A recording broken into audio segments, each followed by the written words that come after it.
ATM বুথের machine ভেঙে 24,50,000 টাকা নিয়ে যায়। তো এই ঘটনার পরপরই যেহেতু ব্যাংকিং সেক্টরে একটা নিরাপত্তার বিষয়টা সবসময় সবার মাথায় একটু আলাদা করে থাকে, তো সেজন্য বাংলাদেশের সকল আইনশৃঙ্খলা বাহিনী, বিশেষ করে আমি যদি বলি পুলিশ, পিবিআই, সিআইডি, র্যাব সহ সবাই আমরা কিন্তু ঘটনাস্থল পরিদর্শন করি। একাধিকবার আমরা ঘটনাটাকে পর্যালোচনা করি কিভাবে এই ঘটনাটা সংঘটিত হয়েছে।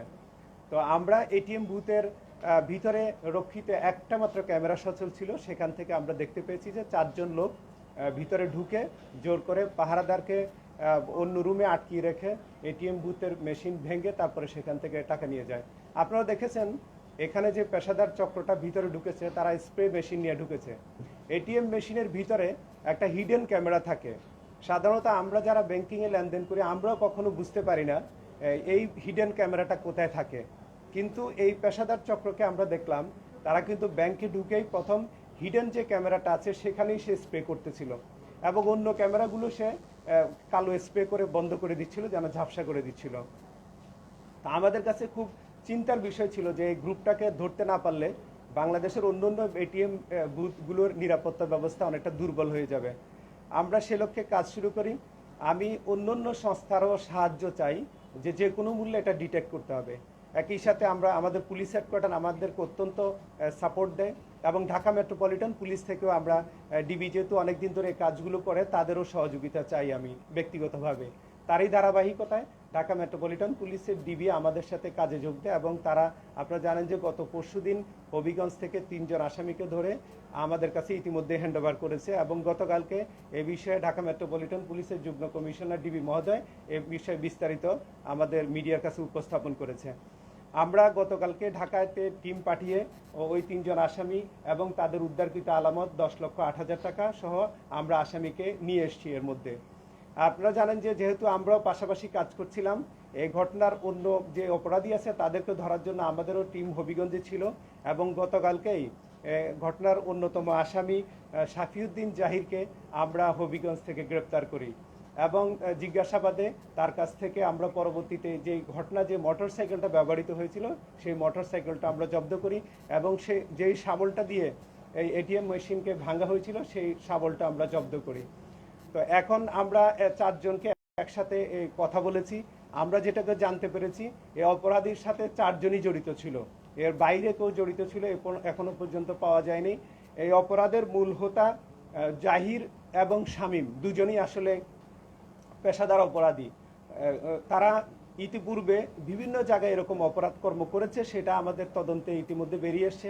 আপনারা জানেন গত 18ই আগস্ট শ্রীমঙ্গলে আজমেরি ফ্লাওয়ার বিনসে একটা চুরি করেছিল রাতের বেলায় 4 জনে, সেটা একটা দস্যুতা ছিল, সেখান থেকে বেশ কিছু টাকা নিয়েছিল। তো আমরা দেখেছি যে এই ঘটনাটা ঘটার পরে যেহেতু এটা স্থানীয় অপরাধী হতে পারে, আমরা হবিগঞ্জ, মৌলভীবাজার বা সুনামগঞ্জ এই পার্শ্ববর্তী জেলাগুলোতে কোথায় এই ধরনের ঘটনা ঘটেছিল কিনা সেটা আমরা খুঁজে বের করার চেষ্টা করছি এবং আমরা দেখলাম যে এই আজমেরি ফ্লাওয়ার মিলের যে সিসিটিভি ফুটেজটা এবং এই শেরপুরে পাওয়া সিসিটিভি ফুটেজ দুটো মিলে গেল, তখনই আসলে এই বিষয়টা আমাদের জন্য সহজ হয়ে যায় যে আমরা বুঝে যাই এটা একটা স্থানীয় চক্র আছে। এবং আমরা দেখলাম যে জিজ্ঞাসাবাদে তারা এটাও স্বীকার করছে এখানে যে এটিএম বুথে যে 4 জন টাকা লুট করেছে এই 4 জন লোকই কিন্তু ওখানে যে মৌলভীবাজার জেলায় শ্রীমঙ্গলে আজমেরি কর্নফ্লাওয়ার মিলে সেখানে এই অপরাধটা করেছে। তো ইতিপূর্বে 2013 সালে এই সিলেট শহরে শামীম এবং জাহির দুজনে একটা মোটরসাইকেল ছিনতাই করেছিল, এটা বলেছে। তো সার্বিক দৃষ্টিতে ঢাকা মেট্রোপলিটন পুলিশেরও যে অবজারভেশন যে এখানে যে শামীম সে দীর্ঘদিন ধরে বাইরে ছিল, এখান থেকেও সে দেশে আসে, তারপরে জাহিরের সাথে যুক্ত হয়। জাহির অভ্যাসগতভাবে একজন এরকম ডাকাতি পেশাটা করে এবং তারা জুয়া খেলে একসাথে। হবিগঞ্জে তারা বিভিন্ন অপরাধ কর্মের সাথে জড়িত। আমরা আরও একটু জিজ্ঞাসাবাদ করে তারা ইতিপূর্বে আরও কী কী অপরাধ করেছিল সে ব্যাপারে বিস্তারিত আমরা জানতে পারবো। তবে শুধু এটুকু বলতে চাই যে আমরা যেহেতু ব্যাংকের নিরাপত্তা ব্যবস্থাটি না আমরা চিন্তিত ছিলাম, আমরা এটাকে ডিটেক্ট করতে পেরেছি, এটা আমাদের জন্য ভালো যে ভবিষ্যতে ফার্দার যেন কোনো এই ধরনের অপরাধ না ঘটে এটার জন্য আমরা বেশি তৎপর থাকব। আর এই ঘটনাটার বিষয়ে শুধু এটুকু বলতে চাই, ব্যাংকের নিরাপত্তা ব্যবস্থা, ব্যাংকে যে সিসিটিভি লাগানো হয়েছে সেটা কিন্তু ঘটনার আগে রেকর্ডিং হচ্ছিল না। তা আমরা আমাদের অবজারভেশনগুলো ব্যাংক কর্তৃপক্ষকে জানিয়েছি। পাশাপাশি আরেকটা অবজারভেশন হলো, ব্যাংকের উপরে কিন্তু ইউসিবিল ব্যাংকের শাখা ছিল, নিচে ছিল এটিএম বুথ। এটিএম বুথে এত টাকা 30 লাখ টাকা দেওয়াটা আসলে দরকার ছিল কিনা, যেহেতু উপরে ব্যাংক নিচে এটিএম বুথ, প্রায় তো টাকা দেওয়া যায় এখান থেকে টাকা শর্ট হলে। এক 2 নম্বর কথা হলো, ব্যাংকের উপরে একজন অস্ত্রধারী পাহারাদার ছিল এবং এটিএম বুথে একজন অস্ত্রধারী পাহারাদার ছিল, কিন্তু আমাদের অবজারভেশন হলো দুজনই রাতে ঘুমাচ্ছিলেন, তাদের মধ্যে মিনিমাম সমন্বয়টাও নাই। তো ব্যাংক কর্তৃপক্ষ নিশ্চয়ই চিন্তা করবেন তাদের যে সিকিউরিটি গার্ডগুলো তাদেরকে মনিটর করা, তারা যেন রাত্রিকালে অন ডিউটিতে তারা যেন জেগে থাকে, তারা যেন পাহারাদারের কাজটা যেন ঠিকভাবে করে। আর আমাদের দেশ যেহেতু ডিজিটালি আমরা এগিয়ে যাচ্ছি, তা আমি মনে করি যে ডিজিটাল নিরাপত্তার বিষয়টা আমাদের একটু আরও ভালো করে চিন্তা করা। আমরা সিসিটিভি লাগিয়ে রাখলাম, কিন্তু সিসিটিভি যদি মনিটর করা না হয় এবং সিসিটিভি রেকর্ড হচ্ছে কিনা সেটা যদি চেক করা না হয়, তাহলে আমাদের দুর্বলতা থেকে যায়। তা আমরা এই অবজারভেশনগুলো আমি ব্যক্তিগতভাবে লিখিত জানিয়েছি, নিশ্চয়ই ব্যাংক কর্তৃপক্ষ এবং অন্যান্য ব্যাংকও এই বিষয়টা ভেবে দেখবেন বলে আমরা আশা করছি। তো আসামিদের বিষয়ে এই ঘটনাটা বলি, আমরা 4 জন মূল হোতা ছিল, তারা মোটরসাইকেল যেটাতে করে পালিয়ে গিয়েছিল টাকা নিয়ে, সেটা আমরা রিকভার করেছি। ঘটনা পুরোপুরি ডিটেক্টেড। 4 জন আসামিকে আমরা বিজ্ঞ আদালতে আজকে কিছুক্ষণ পরে উপস্থাপন করব। আমরা আসামিদের 7 দিনের রিমান্ড চাচ্ছি বিজ্ঞ আদালত থেকে। 7 দিনের রিমান্ডের যেটুকু বিজ্ঞ আদালত মঞ্জুর করবেন, তার পরবর্তীতে আমরা পর্যায়ক্রমে আসামিদেরকে বিজ্ঞ আদালত উপস্থাপন করে কার্যবিধি 164 দ্বারা জবানবন্দি রেকর্ড করার চেষ্টা করব। তো ধন্যবাদ আপনাদেরকে।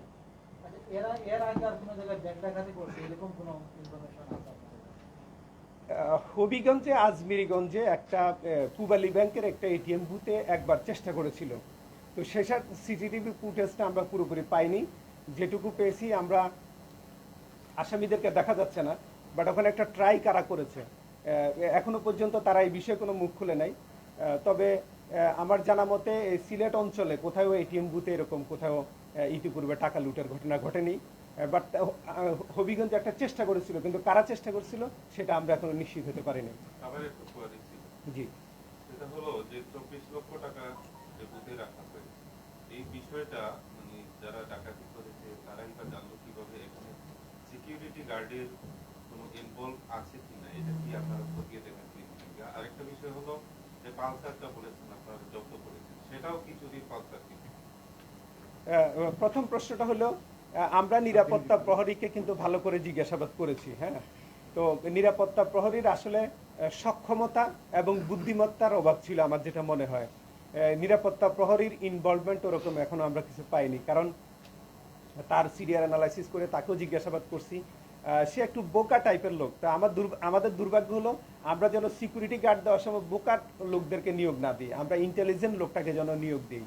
তো আর যেটুকু আপনি বললেন টাকা, আসলে ব্যাংকে আমরা জিজ্ঞেস করছি, তারা একটা নির্দিষ্ট সময় অন্তর অন্তর 30 লাখ টাকা করে ব্যাংকে এটিএম বুথে রাখেন।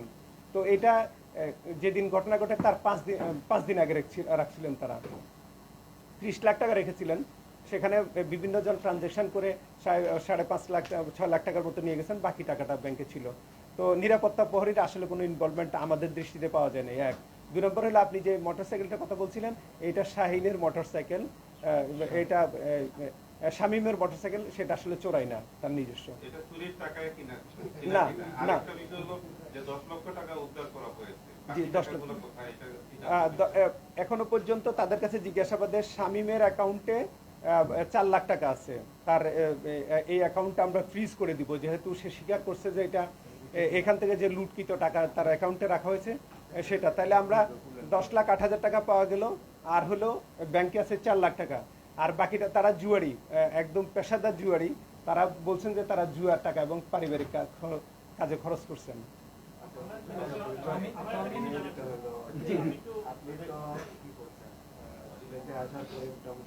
অপরাধ বা এই ক্ষেত্রে কাজে লাগাম টেনে ধরেছেন আপনি এবং আপনার টিম। জি, কিন্তু এই যে গত লকডাউনের পর থেকে আমরা যেটা দেখছি যে হঠাৎ করে আবার যেন দর্শন, খুন খারাপি, আজকেও একটা খুনের ঘটনা ঘটছে, এগুলো হঠাৎ করে যেন বেড়ে যাচ্ছে, এর কি কারণ? দেখেন, আমরা নিজেরাও কিন্তু এই মাসে কিন্তু আমাদের পুলিশ হেডকোয়ার্টারে ত্রৈমাসিক ক্রাইম কনফারেন্স হয়েছে, সেখানে আমরা কিন্তু পর্যালোচনায় আসছে ক্রাইম বিভিন্ন জায়গায় বাড়ছে। তো এটা যে আমাদের দেশে শুধু বাড়ছে না, এটা গ্লোবালি এই ঘটনাটা ঘটছে। এখানে আমাদের আইজিপি স্যারই আমাদের ব্রিফিংয়ের সময় বলছিলেন যে ইন্টারন্যাশনাল স্ট্যাটিস্টিক্স অপরাধের দেখিয়েছেন। তো সেখানে দেখা গেল যে অপরাধ সব জায়গায় বাড়ছে এবং এটার অন্যতম কারণ হলো করোনা। এই করোনাকালীন দুটো কাজ হয়েছে। দীর্ঘ দিন লকডাউন থাকার ফলে অনেক মানুষ যারা ইনফর্মাল সেক্টরে কাজ করতেন, মানে চায়ের দোকান এটা সেটা ফুটপাতে কাজ করতেন, রিক্সা চালাতেন, ভ্যান চালাতেন, এই সমস্ত মানুষগুলোর জীবিকাতে সমস্যা হচ্ছে, তাদের আর্নিংয়ে। লো ইনকাম গ্রুপের মধ্যে অভাব অনটনটা দেখা দিয়েছে, যার জন্য তারা বিভিন্ন অপরাধে জড়াচ্ছেন। দ্বিতীয় জিনিসটা হলো মানুষ দীর্ঘদিন ধরে কর্মহীন থাকার কারণে মানুষ অনেক বেশি পরিবার কেন্দ্রিক ছিলেন, পরিবারের সময় দিয়েছেন। এই জায়গাটার মধ্যে মানুষ স্ত্রীদের সাথে অনেক বেশি ঝগড়া বিবাদে লিপ্ত হয়েছেন। পাশাপাশি প্রত্যেকেরই না যাদের জায়গা সম্পত্তি আছে তাদের কোথাও না কোথাও পারিবারিক বিরোধ আছে। এই বিরোধের গুলো নিয়ে মানুষ একটু এক ধরনের ইনটলারেন্ট হয়ে গেছে, মানুষের মধ্যে সামাজিক অস্থিরতা তৈরি হয়েছে। সেজন্য দেখবেন যে আপনি যে মার্ডারগুলো হচ্ছে একেবারে ছোটোখাটো তুচ্ছ বিষয় নিয়ে মানুষ খুব রিয়েক্টিভ হয়ে গেছে। আমরা মনে করি সময় যাওয়ার সাথে সাথে নিশ্চয়ই যেহেতু করোনার প্রভাবটা কমে আসছে, এটা হয়তো অপরাধ এটা কমে আসবে ইনশাল্লাহ, আমরা আশা করি। এই আমি দুইটা কারণেই, করোনা এবং দীর্ঘদিন ধরে মানুষ পরিবারের কেন্দ্রিক থাকা, এই অভাব অনটনের কারণে মানুষের মধ্যে অস্থিরতা বাড়ার কারণে এই অপরাধগুলো হচ্ছে। জি জি যখন ঘটনাটা ঘটে তারপরে আমি সেখানে গিয়েছি, যাওয়ার পরে ব্যাংকের কিছু কর্মকর্তাদের আচরণ ছিল রহস্য, মানে সন্দেহজনক। স্থানীয় মানুষ হিসেবে কম অভিযোগ করেছেন, তাদের মধ্যে একটা কিরকম একটা অস্থিরতা দেখতে পেয়েছি। তারা ব্যাংকের ছবি নিতে পর্যন্ত বাধা দিয়েছেন, আমার কাছে সেগুলো আছে। স্থানীয় মানুষ অভিযোগ করেছেন তাদের ইনভলভমেন্ট ছাড়া এত বড় একটা বিষয় করা সম্ভব না। আপনি যেমনটা বলেছেন ব্যাংকের ঠিক উপরে পিলারের মধ্যে একটা ক্যামেরা ছিল, দুটো ক্যামেরা ছিল, রেকর্ড হয় না, সেটা আসলে অবিশ্বাস্য বিষয়। সেই বিষয়টা আপনারা মাথায় নিয়ে কাজ করবেন কিনা। আরেকটা বিষয়, আপনি এখানে লিখেছেন 24,05,500 টাকা, কিন্তু ওনার অভিযোগে 24,25,500 টাকা ছিল। 20,000 টাকার গ্যাপটা কেন হলো? আর এই বিষয়টা একটু তারা কি আসলে বলেছে কিনা, পরবর্তী কোনো পরিকল্পনা ছিল কিনা? তারা খুব অল্প সময়ের মধ্যে বেশ কয়েকটা ঘটনা ঘটিয়েছে, সেটা আপনি বলছেন, এই বিষয়টা যদি একটু ক্লিয়ার করেন। আচ্ছা, ব্যাংকের টাকা 24,25,500, ব্যাংকের টাকা ক্লিয়ার করে দিই, 24,25,500, এটাই ফাইনাল। ব্যাংক কর্তৃপক্ষের সাথে আমি ব্যক্তিগতভাবে অনেক কথা বলেছি। আসলে এরকম একটা ঘটনা ঘটার পরে তারা নিজেরও ট্রমাটাইজ। যে কোনো প্রতিষ্ঠানে এরকম ঘটনা ঘটলে তাদের প্রতিষ্ঠানের উপরে দায়বদ্ধতা চলে আসে। স্বাভাবিক কারণে ব্যাংকে যারা কর্মরত ছিলেন, যাদের কাছে সিকিউরিটি লক ছিল, বিভিন্ন বিশ্বাস ছিল, তো তারা একটু নিজেরা চিন্তিত তাদের চাকুরি নিয়ে। মেইনলি হলো তাদের উপর ঊর্ধ্বতন কর্তৃপক্ষ কিভাবে বিষয়টা দেখবেন। আরেকটা বিষয় আমার কাছে যেটা মনে হইল, যে যেহেতু ব্যাংকের আর্থিক প্রতিষ্ঠান, তারা ঊর্ধ্বতন কর্তৃপক্ষকে জানাবেন, তাদের হাই অফিসিয়ালকে জানাবেন, তারা কি সিদ্ধান্ত দেয়, এইটার উপর এই জন্য মনে হয় কালক্ষেপণটা করেছেন। আর দ্বিতীয় যে বিষয়টা বলেছেন, এই অপরাধ চক্র, যেমন তারা আমাদের কাছে যেটা বলেছেন, এই ঘটনাটা গত রমজানে তারা প্ল্যান করেছেন। তারা সিলেট শহরে মাঝামাঝি আসেন, সিলেট শহরে তারা মাঝে মাঝে আসেন। তো তারা যখন এই দিক দিয়ে যান, তারা ওই দেখছেন যে গাড়ি থেকে দেখছেন যে এটিএম বুথটা নিচে, এবং এখানে কাজ করলে ধরা পড়া যাবে না। তারা অপেক্ষাকৃত সিকিউর প্লেসটা, তাদের কাজ করার জন্য সিকিউর নিরাপত্তা ব্যবস্থাটা দুর্বল আছে, এরকম জায়গাটা খুঁজছিলেন। তো আমার মনে হয় তারা এই এটিএম বুথের সামনে একটা বড়ই গাছ দিয়ে ঢাকনা ছিল, মানে গাছটা এমনভাবে ছিল এটিএম বুথটা রাস্তা থেকে দেখা যায় না। তো তারা বুঝছে যে যখন এখান থেকে এই আড়ালে কাজটা করা যাবে, জোর করে ঢুকবে তারা, তখন বাইরে থেকে তাদেরকে হয়তো দেখা যাবে না। এই জন্যই তারা এই জায়গাটা বেছে নিয়েছেন। আর তারা আসলে পেশাগত অপরাধী, তো অভ্যাসগত অপরাধী, যার জন্য তারা এই কাজগুলো করছেন। অতি সম্প্রতি তারা ওই রকম কোনো এটিএম বুথের টাকা লুট করেছেন সেরকম কিছু পাওয়া যায়নি। দুবাই এবং ওমান দুই দেশেই ছিল। হ্যাঁ, দুবাই এবং ওমান দুই দেশেই ছিল। একটা প্রশ্ন ছিল, যেটা এই ধরনের বুথ কিন্তু সিলেটের প্রচুর জায়গায় আছে। জি, আপনারা স্পেসিফিকলি কোনো নির্দেশনা দিচ্ছেন কিনা বা গাইডলাইন দেবেন কিনা যে নিরাপত্তার জন্য সিসি ক্যামেরাই হোক বা প্রশিক্ষিত সিকিউরিটি গার্ডই হোক, এই ধরনের কোন নির্দেশনা আপনারা স্পেসিফিকলি দেবেন কিনা? আরেকটা প্রশ্ন, এই ঘটনা উদ্ঘাটনে, যেহেতু আপনি বলেছেন যে একটা মানে ঘটনা দেশের বিরল একটা ঘটনা, উদ্ঘাটনে এই ঘটনাটি উদ্ঘাটনের ক্ষেত্রে মানে যে স্পেশাল কি কি ক্লু আপনারা আপনাদের হেল্প করেছে আমাদেরকে যদি একটু বলেন। আচ্ছা, যেটুকু বলা যায়, প্রথম প্রশ্নটা ছিল আপনার বুথের সিকিউরিটি নিয়ে আমরা ইতিমধ্যে বিশেষ করে ওসমানীনগরের বিষয়টা যদি আমরা বলি, ওসমানীনগরে 38টা ব্যাংকের শাখা এবং এটিএম বুথ আছে। ইতিমধ্যেই আমরা ওই সবাইকে নিয়ে মিটিং করেছি, সব ম্যানেজারদেরকে নিয়ে। আমরা কিন্তু এটা যেমন কোরবানি ঈদের আগে, রোজার ঈদের আগে ম্যানেজারদের সাথে আমরা কিন্তু মিটিং করি। এটা আমাদের একদম নির্ধারিত মিটিং, যেন সিকিউরিটি ব্যবস্থাটা চিন্তা করা হয়।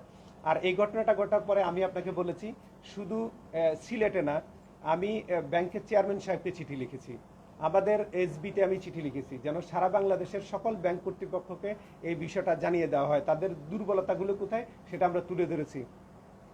পাশাপাশি যেটা করেছি, আমরা সিলেট জেলায় আমার 11টা থানার মধ্যে সকল থানার অফিসার ইনচার্জ ইতিমধ্যে কাজ করেছেন। তারা প্রত্যেকটা এটিএম বুথের, যত ব্যাংকের এটিএম বুথ আছে, প্রত্যেকটা নিরাপত্তা কর্মীদের নাম এবং ফোন নাম্বার আমরা সংগ্রহ করেছি। যতগুলো ব্যাংকের নিরাপত্তা কর্মীদের অলরেডি ডাটাবেজ আমাদের কাছে আছে। তা আমরা তাদেরকে বলেছি তারা যেন রাত্রিকালীন না ঘুমায়, এটা নিশ্চিত করার জন্য। এখন এটা ব্যাংক যেমন দেখবে, আমাদেরও একটু দায়িত্ব আছে। আমাদের নাইট পেট্রোল টিম যারা রাতের বেলা বের হন, আমরা তাদেরকে ইনস্ট্রাকশন দিয়েছি এই সিকিউরিটি গার্ডগুলো যেন না ঘুমাতে পারে।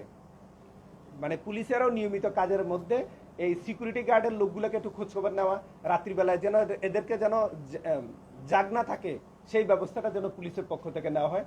তো মোদ্দা কথা হচ্ছে, আমরা তাদেরকে তাদের অ্যাওয়ারনেসটা ডেভেলপ করেছি, এবং পাশাপাশি পুলিশের পক্ষ যেটুকু করানো, পুলিশ তার এওয়ারের মধ্যে যে ব্যাংকগুলো পড়বে, রাত্রিকালীন গিয়ে তাদের সিকিউরিটির সাথে কথাবার্তা বলবে, এই নির্দেশনা আমরা দিয়েছি।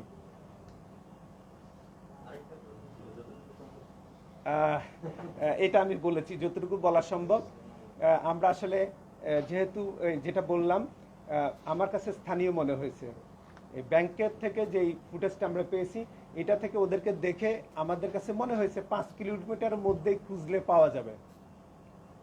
তো তারপরে আমরা যেটা বললাম যে এই রকম ঘটনা আর কোথায় ঘটেছে, রিসেন্টলি কোথায় কোথায় এরকম ঘটনা ঘটছে, সেগুলো সব ফুটেজ সংগ্রহ করো বিভিন্নখান থেকে।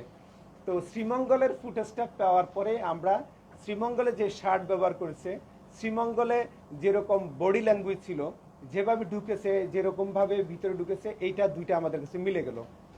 তো আর বাকিটা বলা যাবে না। ওই দুইটা ঘটনাকে ম্যাচ করে আমরা ফাইন্ড আউট করছি যে কারা এখানে জড়িত। হ্যাঁ, আজমিরিগঞ্জ ফ্লাওয়ার মিলে দুইটাতে আমরা ম্যাচ করেছি। দুইটা ঘটনা আমরা পর্যালোচনা করে আমরা মোটামুটি নিশ্চিত হয়ে গেছি যে এটা 4 জন লোক করছে, এবং সেই 7 জন লোককে পরবর্তীতে আমরা তথ্য প্রযুক্তির সহযোগিতা নিয়েছি। আচ্ছা, আমার একটা ভিন্ন বিষয়ে জি জি জানার ছিল যে সিলেট থেকে জি গত কয়েক মাস জি আফগানিস্তান, যদি এখন আফগানিস্তানের ইস্যুটা অনেকটা শেষ হয়ে গেছে, আফগানিস্তান এবং আরাকান, এই দুই জায়গায় বাচ্চাদেরকে মোটিভেট করে, বিশেষ করে 16 থেকে 19-20 এরকম বাচ্চাদেরকে মোটিভেট করে নিয়ে যাওয়া হচ্ছে। এইরকম কোনো ইনফরমেশন আপনাদের কাছে আছে কিনা, বা এই 4-5 মাস 6 মাসে হঠাৎ করে মিসিং ডায়েরি বেড়ে গেছে, এইরকম কোনো ইনফরমেশন আছে?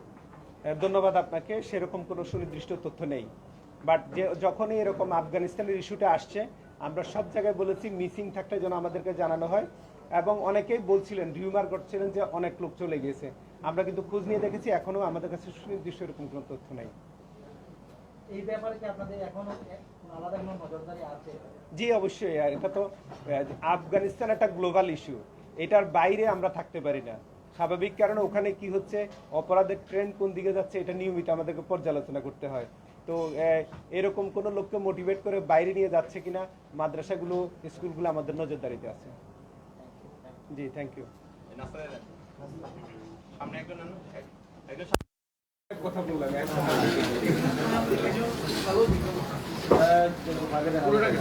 সামনে একজন আসেন, আসল ওদিকে একদম একটু পরে শেষ করলাম। সামনে